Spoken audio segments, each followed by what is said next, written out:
What if I told you the most revolutionary guitar sound in rock history was born because a band couldn't make up its mind? They auditioned two guitarists and hired both. One album so influential that Iron Maiden drew heavily from its twin guitar sound. A stolen sword, a warrior hiding in the Welsh mountains for decades, and a signature song that nearly never existed. Then a courtroom tore it all apart. This is the rise and fall of Wishbone Ash. The story of Wishbone Ash began not with a grand vision, but with a problem. In 1969, bassist Martin Turner and drummer Steve Upton had been working together in a Devon-based outfit that had gone through several name changes and lineup shuffles without ever finding its footing. When their guitarist departed, Turner and Upton packed up and headed to London, determined to rebuild from scratch. Their manager, a fast-talking American named Miles Copeland, placed an advertisement in the back pages of Melody Maker seeking a guitarist and a keyboardist. The auditions were held in a cramped, smoke-filled basement in St. John's Wood. No keyboard player turned up who suited them, but two guitarists did. Andy Powell arrived with a futuristic Gibson Flying V strapped across his chest, playing with an aggressive, high-energy bite. Ted Turner came in next, his Fender Stratocaster singing with a soulful, blues-soaked warmth. The two men couldn't have been more different in approach. And that, as it turned out, was precisely the point. Before we continue, don't forget to like and subscribe to the channel. Rather than choosing between them, Turner and Upton made the radical decision to take both. While other bands had occasionally featured dual lead guitarists, the Yardbirds had briefly placed Jeff Beck and Jimmy Page side by side. Few bands had built their identity so completely around interlocking twin guitars and harmonized melody lines. Wishbone Ash became one of the first to do exactly that, with Powell and Ted Turner weaving their instruments together in thirds and fifths, creating a sound that felt simultaneously ancient and futuristic. The band's name arrived the same democratic way everything else did. Martin Turner wrote words on slips of paper and drew them at random wishbone from one pile, ash from another. No ego, no single leader's stamp. Just four men choosing to move as one. Their debut recording sessions happened late at night at Vision Studios, where engineer Phil Dunn could get them downtime starting at 11 o'clock. Martin Turner later recalled, "We would go in at 11 at night and record till about 3 in the morning." The sessions produced a full album's worth of material demos that were eventually shelved, only to surface 37 years later as First Light, a document of a band discovering its own chemistry in real time. The official self-titled debut, recorded at Delane Lea Studios and released in December 1970, announced their presence with authority. It reached number 29 on the UK albums chart. Songs like Blind Eye and the sweeping, progressive Phoenix signaled that something genuinely new had arrived. A stroke of fortune accelerated everything. On May 18, 1970, the band supported Deep Purple at the Dunstable Civic Hall. During the soundcheck, the bold young Andy Powell plugged in his guitar and began trading licks with Ritchie Blackmore himself. Impressed by Powell's audacity and the band's distinctive sound, Blackmore personally recommended Wishbone Ash to producer Derek Lawrence, helping open the door to a major recording opportunity. What started as an experiment was about to become something rock music had never quite seen before. By 1971, Wishbone Ash had become one of the hardest working bands in Britain. In the first quarter of the year alone, they performed 28 shows, a pace that would have broken lesser groups, but one that sharpened their live chemistry into something extraordinary. On February 25, 1971, they made their American debut in Austin, Texas, opening for the Guess Who. The reaction told them everything they needed to know. America was ready for them. Their second album, Pilgrimage, drew from material the band had developed on the road and in rehearsal, shaped by the pressure of constant touring. But the album was no lesser for it. Released in September 1971, it peaked at number 14 on the UK albums chart.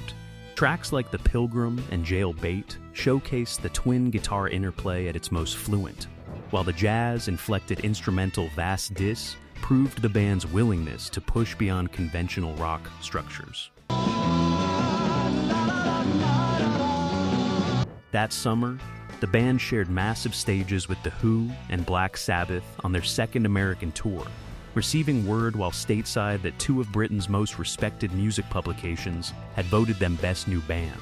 It was recognition earned through sheer force of live performance. But this period carried a deep shadow.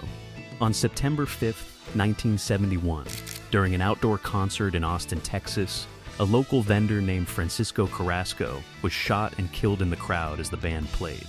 The young musicians witnessed the tragedy from the stage. The incident left a lasting impression on them and is often linked in discussions of the era to the somber mood of rock and roll widow. Its origins were far darker than the title alone suggests. Melody Maker described Powell and Ted Turner as the most interesting two-guitar team since the days when Beck and Page graced the Yardbirds. It was high praise in an era when guitar kings ruled the rock world. But rather than trading on that comparison, Wishbone Ash was doing something else entirely, building an entire body of work where the twin guitar partnership was the architecture of the music itself. The best was still ahead.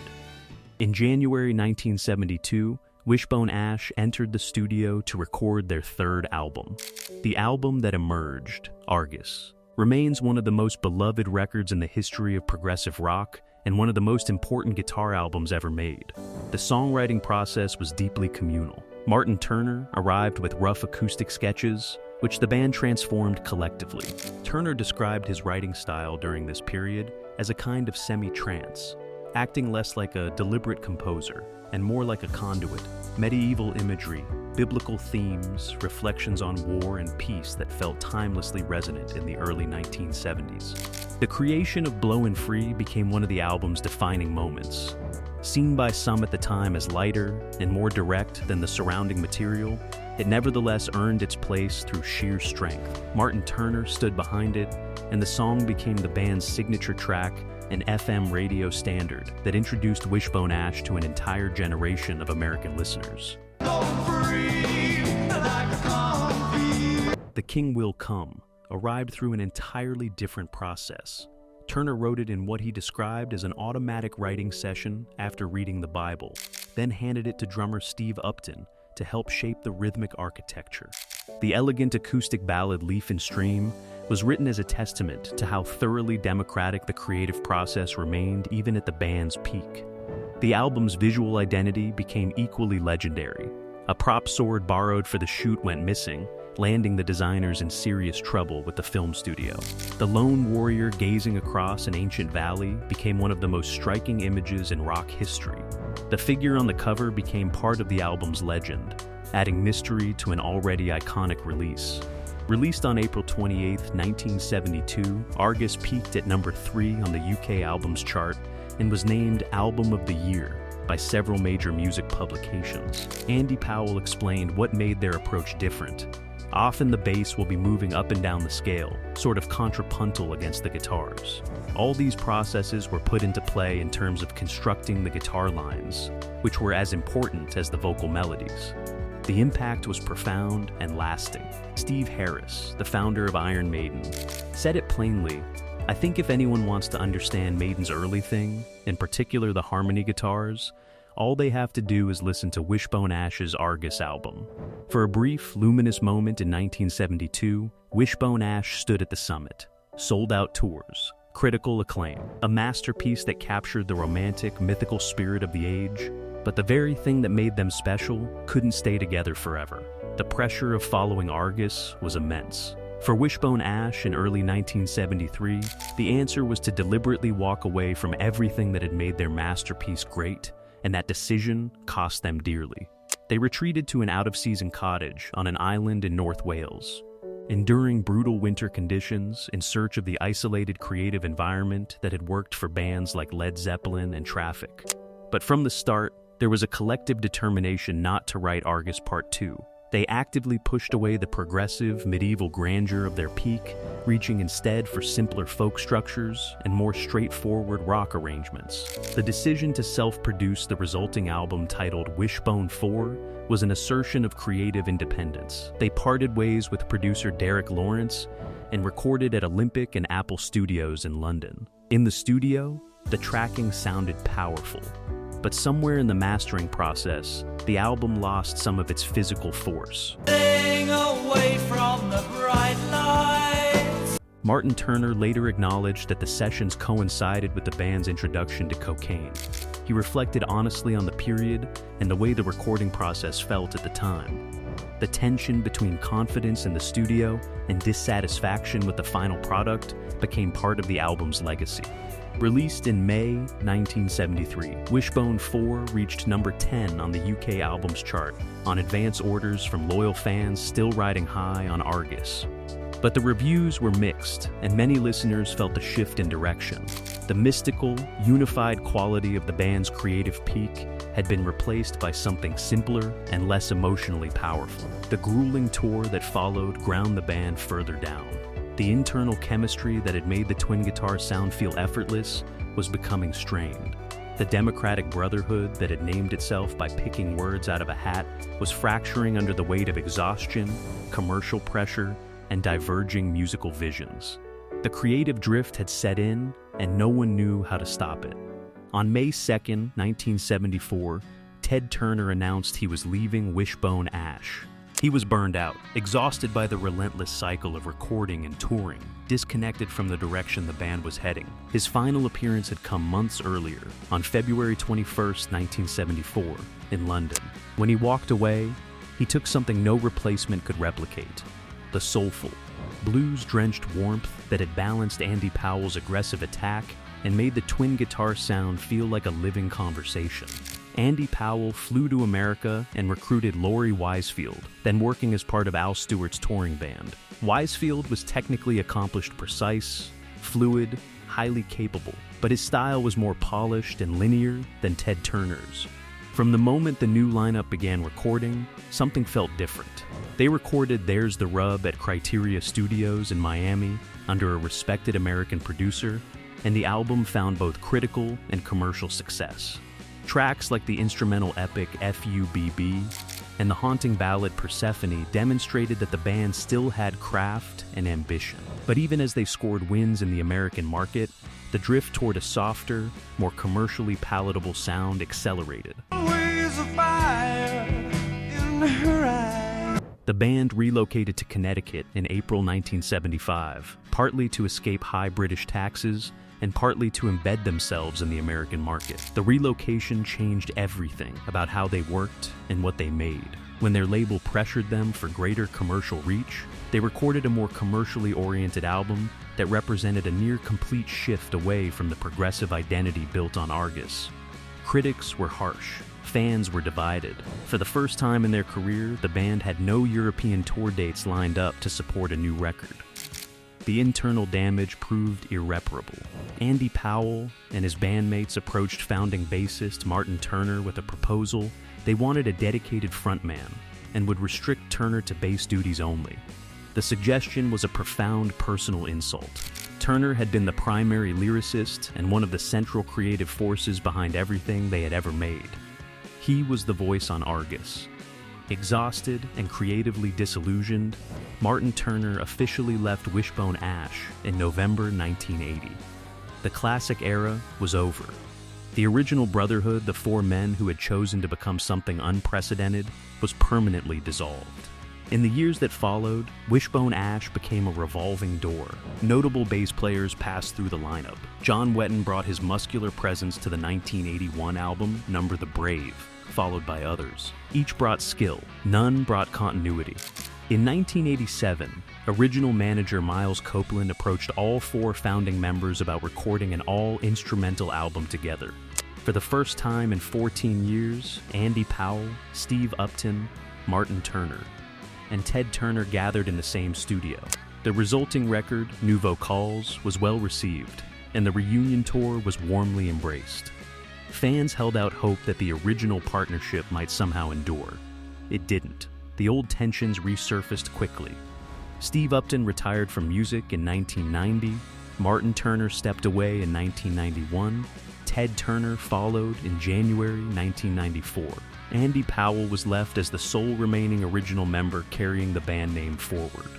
In February 1998, Powell registered Wishbone Ash as a trademark in the European Union, a commercial protection step.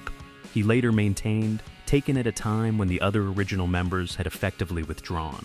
Martin Turner, meanwhile, had registered a parallel domain under the band's name the same year. Then in 2004, Turner formed a new touring outfit called Martin Turner's Wishbone Ash, performing the classic catalog, the songs he had written, the albums he had built, the legacy he believed belonged as much to him as to anyone.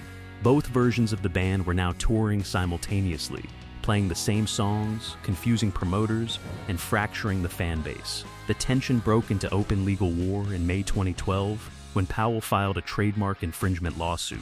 Turner argued that Powell had registered the trademark in bad faith, deliberately excluding the original members from their shared legacy. On October 24, 2013, the court ruled in Powell's favor. Turner was ordered to stop using the name, surrender all infringing materials, and pay over £40,000 in legal costs. Turner's public response was bitter and direct. The judgment perversely upholds Mr. Powell's registration of the trademark, as if on paper he is Wishbone Ash, which will defy logic and gravity with many Wishbone Ash fans who remember Argus. He was subsequently forced to rename his group Martin Turner X Wishbone Ash. One man held the legal name. The other held the voice and the songs that had made the name worth fighting for. The pioneers who had once played as one were now separated by a court injunction. What endured from all of it, the music, the lawsuits, the competing lineups, was the sound itself. And that sound, it turned out, was far larger than the men who created it. The specific innovation Wishbone Ash brought to rock was not merely having two lead guitarists. Plenty of bands had done that. What Powell and Ted Turner created was a sophisticated counterpoint system, two guitars playing interlocking harmony lines that acted as melodic voices in their own right, supported by Martin Turner's singing and melodic bass lines beneath them. The architecture was closer to classical composition than anything rock had previously attempted. That architecture shaped an entire generation. Thin Lizzy absorbed the twin guitar harmony concept and built their mid-70s breakthrough around it. Judas Priest integrated dual lead harmony structures into their signature sound. But the deepest debt was owed by Iron Maiden. Steve Harris built his band's guitar identity directly on the harmonic leads of Argus, translating Wishbone Ash's pastoral English melodies into a faster, heavier metal framework that conquered the world in the early 1980s. Decades after its release, Argus continued to be re-evaluated by music historians as a pristine masterpiece of progressive rock. The King Will Come and Blowin' Free appeared in classic rock retrospectives with the same frequency as landmarks by bands far better known to casual listeners. The album never went away because it never grew old. Andy Powell continued to tour under the Wishbone Ash name, carrying the brand forward with supporting musicians. Martin Turner continued to perform the classic catalog under his own name, bringing his bass and his voice to audiences who remembered exactly what he contributed. The fans were left to choose, and many refused to. They attended both, because both versions of those songs still carried the emotional weight of the originals. The partnership that built their greatness could not last. The pressures of the music business, the exhaustion of the road, the commercial machinery that demanded they become something other than what they were, all of it conspired to fracture what had once been whole. But the sound they created together, in those late-night sessions at Advision Studios, in the focused winter months that produced Argus, in the communal joy of discovering that two guitars could breathe as one, that sound was never divided. Wishbone Ash proved that the greatest musical partnerships are also the most fragile. Two guitarists who chose to play as one built something that changed rock forever, and then watched it slip through their fingers, lost to exhaustion, commercial drift, and finally, a courtroom. But the songs outlasted all of it. Argus still sounds like it was recorded yesterday. Blowin' Free still soars. The twin guitars still sing. What's your memory of discovering Wishbone Ash? Drop it in the comments below, and don't forget to like and subscribe for more stories from rock's greatest era.